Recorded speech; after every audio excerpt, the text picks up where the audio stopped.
भारत माता की, भारत माता की, सिद्धवली महाराज की, कंडोलिया ठाकुर की, ताड़केश्वर महादेव की, माँ जलपा देवी की, माँ धारज देवी की, गंगा मैया की।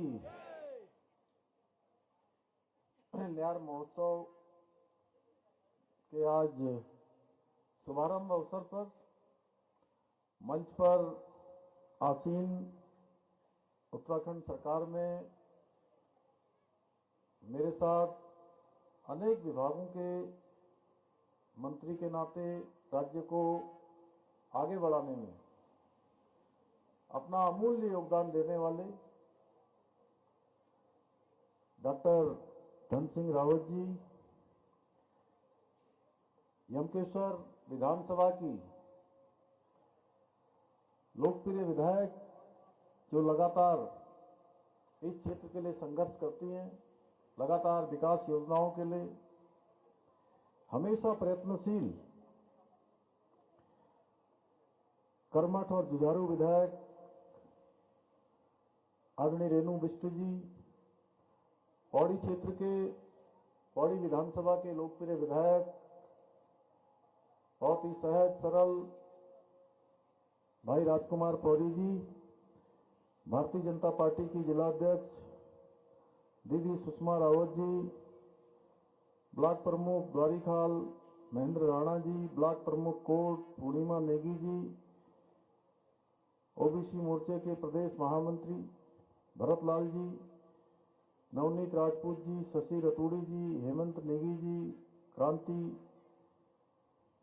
किशोर जी, यशोदा देवी जी, जिलाधिकारी आशीष चौहान जी और वरिष्ठ पुलिस अधीक्षक श्री लोकेश्वर जी और यहां आए हुए हमारे सभी क्षेत्र के सभी गणमान्य, सभी जनप्रतिनिधिगण, जिला पंचायत, क्षेत्र पंचायत, हमारे यहाँ के ग्राम प्रधान दीप जी और सभी बड़े बुजुर्ग, सभी उपस्थित माताएं बहनें मेरी जो बड़ी संख्या में यहाँ पर आई हैं,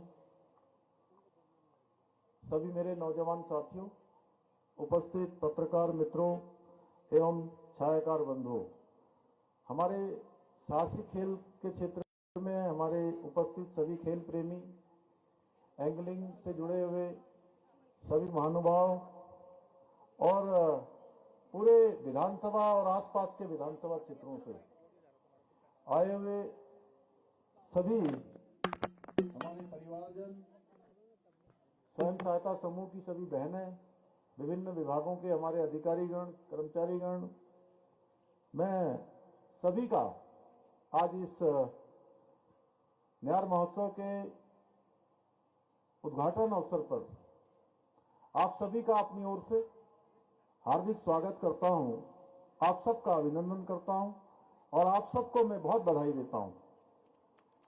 और ये उत्सव वास्तव में जब भी कोई उत्सव होता है तो उत्सव ये किसी हमारे लिए सबके लिए खुशी का अवसर होता है, हर्ष और उल्लास का अवसर होता है, हमारे अंदर नई चेतना, नए उमंग का अवसर होता है।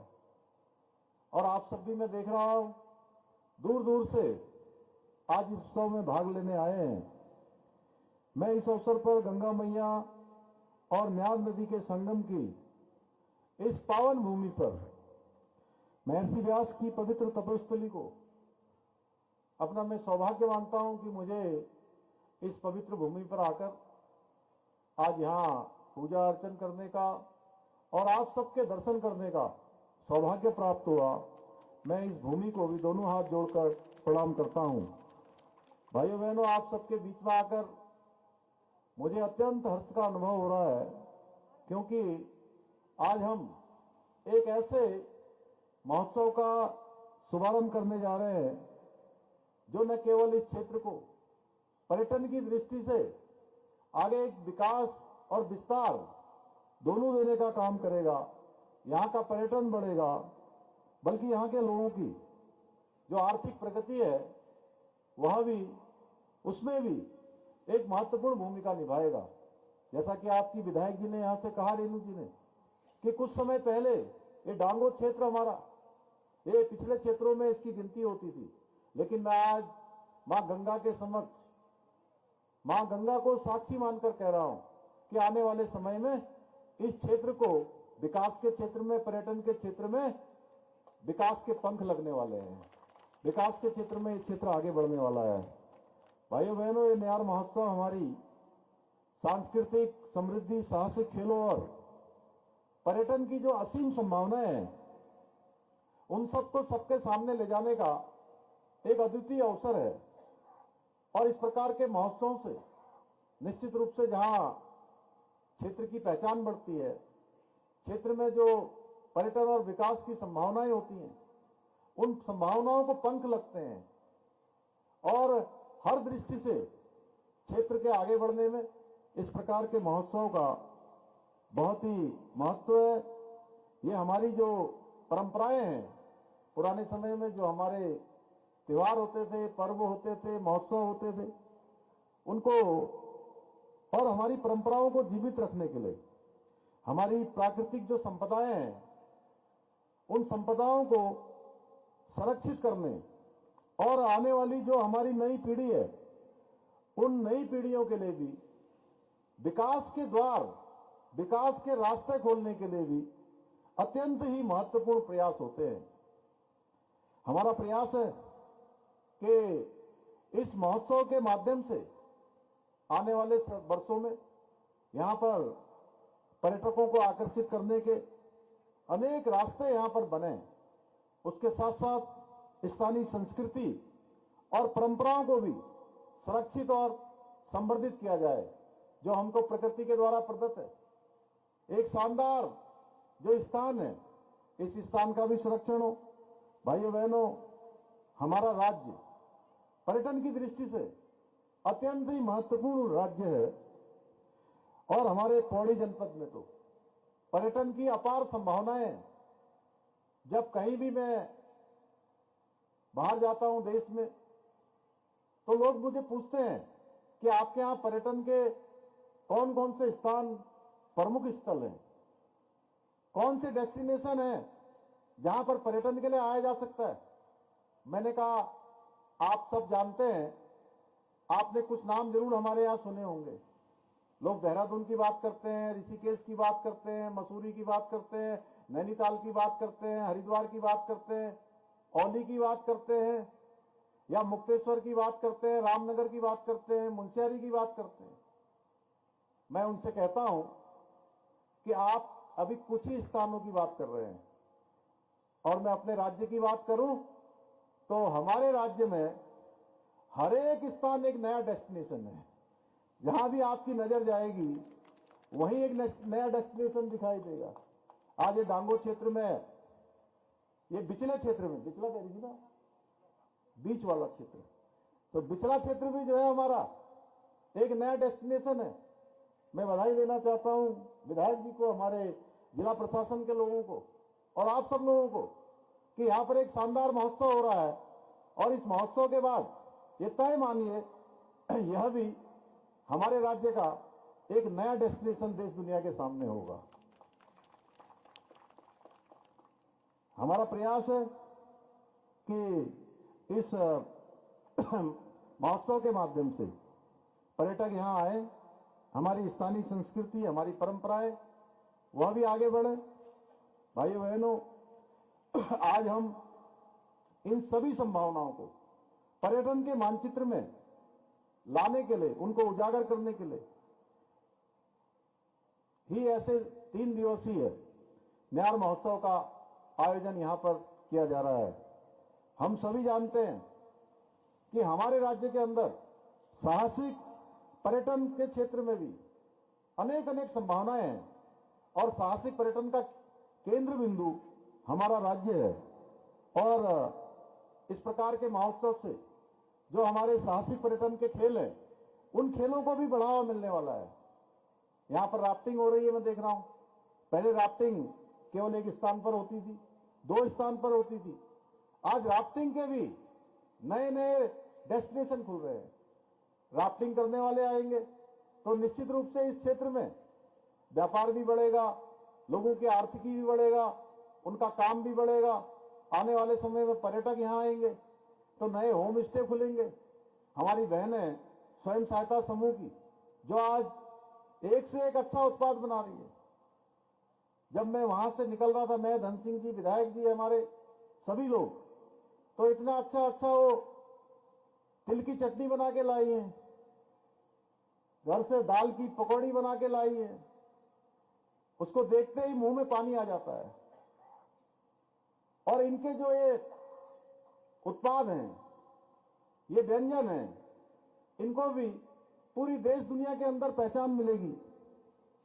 भाइयों बहनों, हम सभी जानते हैं कि हमारे यहां पर अपार संभावनाएं हैं और हमारी सरकार का भी प्रयास है कि जितनी भी संभावनाएं हैं, चाहे वो साहसिक खेलों के क्षेत्र में हो, चाहे वो इको टूरिज्म के क्षेत्र में हो, या हमारी बहनों को, हमारी मातृशक्ति को, उनको अनेक अवसर देने के हों, हम इसको हर संभावनाओं को खोजते हुए इन सभी को एक प्रमुख केंद्र के रूप में विकसित करना चाहते हैं।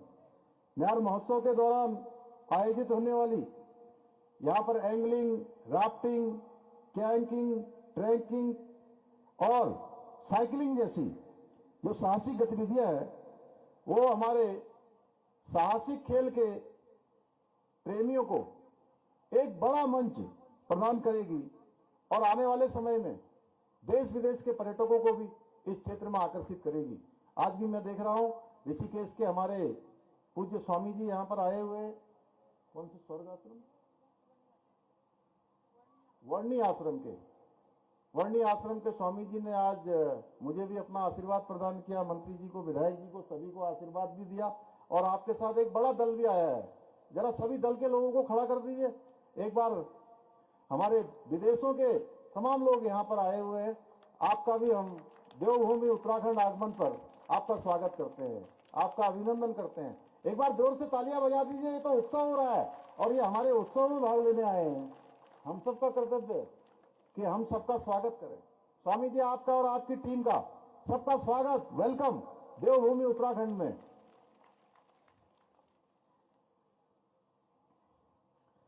यही नहीं, जहां इस प्रकार के हमारे पर्यटक आएंगे, एंगलिंग के माध्यम से भी इस क्षेत्र में जिसकी अपार संभावनाएं है।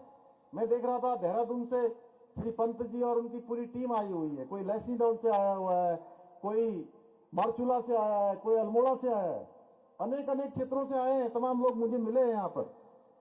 ये हमारे न केवल पर्यटन को सशक्त बनाएंगे, बल्कि हमारी जो जैव विविधता है, जैव विविधता की प्रतीक हमारी जो राजकीय मछली है महासीर, उसके संरक्षण को भी बढ़ावा मिलेगा। जो पहले के समय में रेणु बिष्ट जी ने यहां से बताया कि वो धीरे धीरे लुप्त हो रही है। आज हमारा भी सौभाग्य, आज शुभ दिन, हमारे हाथ से भी यहाँ पर जो है मछलियां हम सब लोगों ने भी छोड़ी।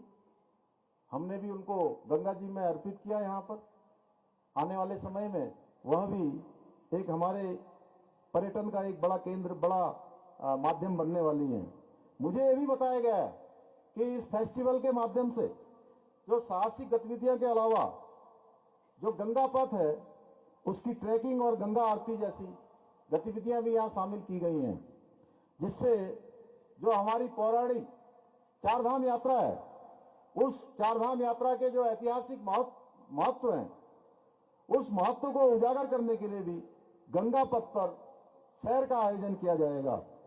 साथ ही धार्मिक पर्यटन को विशेष महत्व देते हुए हर शाम देवप्रयाग में गंगा आरती का आयोजन भी किया जाएगा। इन कार्यक्रमों से हमारी इस म्यार घाटी में पर्यटन की जो अपार संभावनाएं हैं, उन अपार संभावनाओं को चार चांद लगेंगे, अपार संभावनाओं की वृद्धि होगी। भाइयों बहनों, हमारी सरकार इस पूरी घाटी को ओम वैली के रूप में विकसित करने का भी प्रयास कर रही है, जिसके बाद से अंतर्राष्ट्रीय पर्यटकों के लिए यह आकर्षण का एक प्रमुख केंद्र बनेगा। हमारी सरकार राज्य में पर्यटन के विकास के साथ साथ विभिन्न योजनाओं के माध्यम से जन जन के स्तर को सुधारने के लिए भी प्रतिबद्ध होकर निरंतरता के साथ प्रयास कर रही है। चाहे जिसके बारे में अभी डॉक्टर धन सिंह रावत जी ने बताया कि अभी हमने कल ही मंत्रिमंडल में एक फैसला लिया कि हमारी बहनों को, जो गरीब परिवार है हमारे, उन परिवार की बहनों को अपने सिलेंडर के लिए कहीं इधर उधर न देखना पड़े, रिफिल करवाने के लिए, उसको भरवाने के लिए हमने एक साथ निर्णय लिया कि अगले 3 साल तक, यानी 24 में, 25 में, 26 में और 27 में अब उनको सिलेंडर के लिए कहीं नहीं जाना पड़ेगा। सरकार ने व्यवस्था कर दी कि 3 सिलेंडर मुफ्त से भरकर हम जो है उनको उपलब्ध कराएंगे, सरकार उपलब्ध कराएगी। महिलाओं के लिए मैं देख रहा हूं इस न्यार महोत्सव में भी आज पूरी संख्या अगर आकलन किया जाए तो 80% से ज्यादा संख्या हमारी मातृशक्ति की है, हमारी बहनों की है। सभी बहनों के लिए एक बार ताली बजा दीजिए। आप लोग अपने लिए भी ताली बजा दीजिए। तो हमारी सभी बहनों को हर क्षेत्र में आगे बढ़ने का अवसर मिले, उसके लिए हमने 30% का क्षैतिज आरक्षण उत्तराखंड की नौकरियों में उसका प्रावधान कर दिया है। विधानसभा में विधेयक लाकर इसका प्रावधान हो गया है कि अब हर क्षेत्र में 30% का आरक्षण हमारी मातृशक्ति के लिए होगा। इसके साथ ही चाहे वो नई शिक्षा नीति को लागू करना हो, खेलों को बढ़ावा देने के लिए नई खेल नीति लागू करनी हो, हम सबके सामने एक बड़ा अवसर आया है। हमारा सौभाग्य है कि 2025 में 28 जनवरी से लेकर 14 फरवरी तक राष्ट्रीय खेलों का आयोजन हमारे देवभूमि उत्तराखंड के अंदर हो रहा है, जिसमें पूरे हिंदुस्तान के खेल प्रेमी यहां आएंगे, खिलाड़ी आएंगे। इतना ही नहीं, हमने राज्य में सख्त नकल विरोधी कानून लागू किया है और सख्त नकल विरोधी कानून लागू होने के बाद अभी धन सिंह जी ने बताया कि 18,000 नौकरियां हमारी अभी तक हमारे नौजवानों को, हमारे युवा भाई बहनों को, जो प्रतिभागी हैं, उनका चयन हो चुका है और सारा का सारा चयन बहुत ही निष्पक्षता के साथ, पारदर्शिता के साथ, बिना किसी नकल के, बिना किसी भेदभाव के, योग्यता क्षमता के आधार पर जो भी गरीब माता पिता के बेटे बेटियां अपनी पढ़ाई कर रहे थे, अपनी तैयारियां कर रहे थे, उन सबको अवसर मिला है। जैसा आपने बताया कि 6 जेई यहां से अभी सिलेक्ट हुए, अन्य परीक्षाओं में, और पूरे में पौड़ी जनपद की बात करूं तो अनेक हमारे भाई बहन, गरीब माता पिता के बेटे बेटियां इस बार जो पीसीएस परीक्षा का परिणाम निकला है, उस परिणाम में हमारे पौड़ी जनपद का भी है, हमारे टिहरी जनपद के भी हैं। अभी मैं गया था, 10 से ज्यादा लोग वहां पर एसडीएम और तहसीलदार बने हैं। मैं चंपावत गया था, वहां के भी जो है एसडीएम तहसीलदार में नंबर आया है। कोई जनपद ऐसा नहीं है जिस जनपद के बेटे बेटियों को चयन होने का अवसर न मिला हो। इस नकल के अध्यादेश के लागू होने के बाद, जब से हम नकल का एक कानून लेकर आए हैं, उसके बाद ये ठीक कह रही थी रेणु जी कि पहले जिनका योग्यता होते हुए भी, क्षमता प्रतिभा होते हुए भी, पढ़ाई लिखाई खूब करने के बाद भी रात भर पढ़ाई करना, अपने घर से जाकर देहरादून में रहना, कहीं दूसरे स्थान पर रहना, लेकिन उनका नंबर ही नहीं आता था। वो सोचते थे कि हम इतना पढ़ते हैं, हमारे अंदर क्या कमी है। माता पिता भी अपना पेट न भरकर, अपने पेट का खाना छोड़कर, अपने कपड़े न पहनकर, अपनी तमाम जरूरतों को कम करके अपने बेटे बेटियों को पढ़ने के लिए भेजते थे, लेकिन उनका नंबर नहीं आता था। भाइयों बहनों, उनके अंदर हताशा आ जाती थी, निराशा आ जाती थी। और आप उस गरीब माता पिता के बारे में सोचिए कि जो अपना सब कुछ लगाकर अपने बेटे और बेटियों को पढ़ने के लिए भेजते थे, तैयारी करवाते थे, उनके ऊपर कितना बड़ा पहाड़ टूटता था, कितना बड़ा धोखा होता था, खिलवाड़ होता था उनके साथ। अब नकल का अध्यादेश लागू होने के बाद कोई भी नकल माफिया अब हमारे गरीब माता पिता के बेटे बेटियों के साथ, प्रतिभावान हमारे भाई बहनों के साथ अब खिलवाड़ नहीं कर पाएगा, क्योंकि अब हमने नकल का सख्त अध्यादेश लागू कर दिया है। और इस अध्यादेश के लागू होने के बाद 100 से ज्यादा नकल माफियाओं को जेल की सलाखों के पीछे भेजने का काम हमारी सरकार ने किया है भाइयों बहनों। इसी का परिणाम है कि आप परीक्षा में भाग लेने वाले हमारे परीक्षार्थी, वो एक परीक्षा के साथ साथ एक परीक्षा में उनका चयन हो रहा है, दूसरी में हो रहा है, तीसरी में हो रहा है, चौथी में हो रहा है, और कुछ तो ऐसे हैं जिनका कि 5-5 परीक्षाओं में चयन हो जा रहा है भाइयों बहनों। कई बार वो भी कंफ्यूज हो जा रहे हैं कि कौन सी नौकरी में हम जाएं, कौन सी छोड़ दें। ये अंतर आया है नकल अध्यादेश के लागू होने के बाद। भाइयों बहनों, ये सारा का सारा निर्णय हमने बहुत मैं कहूं कि ऐसे हालात में लिया जब ये जरूरी हो गया था कि हमारे राज्य के युवा नौजवानों का आत्मबल न टूटे, उनका आत्मविश्वास न डगमगाए, उनके माता पिता का भरोसा न टूटे, उनकी जो गाड़ी कमाई है, मेहनत की कमाई है, खून पसीने की कमाई है, जो अपने बच्चों के लिए फीस देते हैं, उनकी पढ़ाई लिखाई में लगाते हैं, वो बेकार नहीं जाना चाहिए। आज हमें खुशी है कि 18,000 नौकरियां यहां पर पारदर्शी तरीके से मिल चुकी हैं, और आने वाले समय में जैसा अभी धन सिंह जी ने बताया कि 10,000 नौकरी हम लोग अगले सालों में देने वाले हैं, यानी कि ये आंकड़ा 30,000 से भी आगे हमारे आने वाले कुछ ही वर्षों में हो जाएगा। और आप अंदाजा लगाएंगे तो राज्य स्थापना के बाद पिछले 20 सालों में जितनी नौकरियां नहीं मिली, उससे ज्यादा नौकरियां इन सालों में मिल रही हैं भाइयों बहनों। ये बड़ा अंतर है। इसके साथ साथ राज्य के आंदोलनकारियों के लिए भी हमने 10% का आरक्षण उनके आश्रितों के लिए, उनके लिए क्षैतिज आरक्षण हमने विधानसभा में विधेयक लाकर यह भी सुनिश्चित कर दिया है। और देश में सबसे पहले समान नागरिक संहिता का कानून लागू करने की दिशा में विधेयक पास कराना हो, वह भी हमने संपन्न कर दिया है। जल्दी हम इस एक्ट को धरातल पर लागू करने वाले हैं।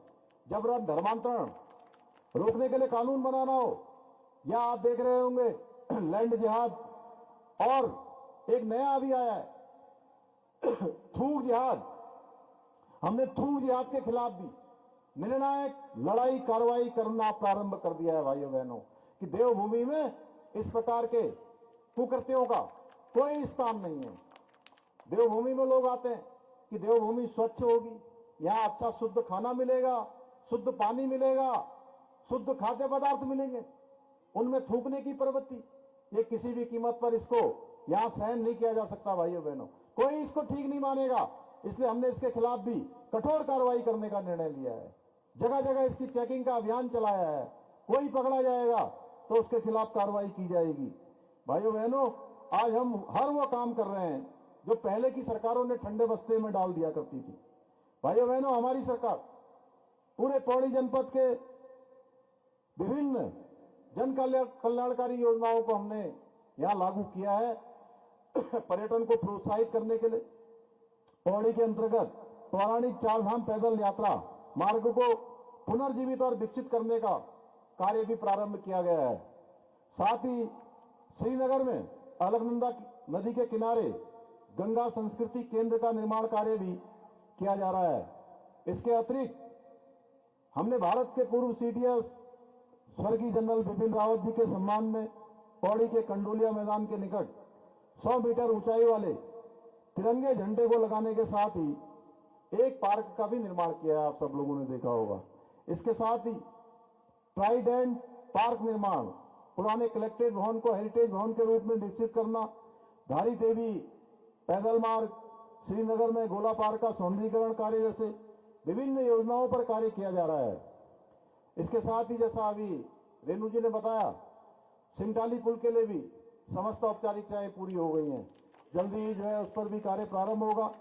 6 किलोमीटर रोड की भी स्वीकृति हो चुकी है, जिससे ग्राम चट्टी तक मध्य क्षेत्र इससे जुड़ जाएगा। अभी बगल में ही सतपुली क्षेत्र में झील होने से क्षेत्र के विकास को 4 चांद लगेंगे। ऐसे अनेक कार्य, अगर मैं एक एक विधानसभा की बात करूं तो पौड़ी विधानसभा हो, हमारी श्रीनगर विधानसभा हो, यमकेश्वर विधानसभा हो, कोटद्वार विधानसभा हो, सभी क्षेत्रों में आज तेजी से काम किया जा रहा है। भाइयों बहनों, कोई विधानसभा ऐसी नहीं है जिस विधानसभा के लिए समेकित रूप से काम न किया जा रहा हो। सब पर एक समान, एक दृष्टि से कि हमारा पूरा जनपद विकास की दृष्टि से आगे आए, वो हर काम यहां के लिए सुनिश्चित किया जा रहा है। और आप सबके बीच में से जो तमाम प्रकार के सुझाव, तमाम प्रकार के प्रस्ताव जो हमारे जनप्रतिनिधियों के माध्यम से आते हैं, उन सभी को आगे के कार्यक्रमों में सम्मिलित किया जा रहा है। मैं आज के इस अवसर पर जनपद के लिए कुछ घोषणाएं हैं जो आप सबके समक्ष में यहां पर करना चाहता हूं, जैसे कि विधानसभा बॉडी गढ़वाल के अंतर्गत देवप्रयाग सतपुली मोटर मार्ग, देवप्रयाग बुआखाल मोटर मार्ग को राष्ट्रीय राजमार्ग के रूप में विकसित करने हेतु प्रयास किया जाएगा। नाद नदी वाली सड़क का 6 किलोमीटर का निर्माण कार्य किया जाएगा। विधानसभा क्षेत्र यमकेश्वर के अंतर्गत लक्ष्मण झूला क्षेत्र में मिनी स्टेडियम की स्वीकृति की जाएगी। विकासखंड यमकेश्वर के अंतर्गत पशुलोक मोटर मार्ग पर गंगा भोगपुर के निकट बीन नदी पर डबल लेन आरसीसी सेतु का निर्माण कार्य भी किया जाएगा। विधानसभा क्षेत्र यमकेश्वर के अंतर्गत विकासखंड द्वारीखाल में जाखड़ी खाल ठंडोली रथेड़ मोटर मार्ग का डामरीकरण किया जाएगा। भाइयों बहनों, जैसा विधायक जी ने कहा और माननीय मंत्री जी ने कहा कि यहाँ पर डिग्री कॉलेज के लिए आपने, क्योंकि मैं भी मानता हूँ, हमारी सरकार भी मानती है, माननीय मंत्री जी लगातार प्रयासरत है और रेणु जी लगातार इसके लिए प्रयास कर रही हैं। तो जैसे ही इस क्षेत्र में जमीन की व्यवस्था हो जाएगी, यहाँ पर डिग्री कॉलेज की स्थापना की जाएगी। भाइयों बहनों, मैं आज के इस अवसर पर आप सभी को यह विश्वास दिलाता हूँ कि हमारी सरकार पूरे जनपद, पूरे विधानसभा के साथ ही संपूर्ण राज्य के विकास के लिए इसी प्रकार निरंतर कार्य करती रहेगी। साथ ही आज के इस अवसर पर मैं आप सबसे यह अपील भी करता हूं कि जो न्यार महोत्सव डांडो क्षेत्र में आप सबके बीच में आयोजित हो रहा है, इस क्षेत्र के पर्यटन की दृष्टि से, आर्थिक दृष्टि से, व्यापारिक दृष्टि से, हर दृष्टि से इस क्षेत्र का विकास हो, तो आप सब इसमें आए हैं। मैं आप सबसे अपील करता हूं कि इस महोत्सव का भरपूर आनंद लें और हमारे राज्य की संस्कृति, पर्यावरण और खेलों को बढ़ावा देने में सहयोग कर इस न्यार महोत्सव को सफल बनाने में अपना योगदान दें। इन्हीं शब्दों के साथ मैं अपनी बात को समाप्त करता हूं। बहुत बहुत धन्यवाद। बहुत बहुत धन्यवाद माननीय मुख्यमंत्री जी।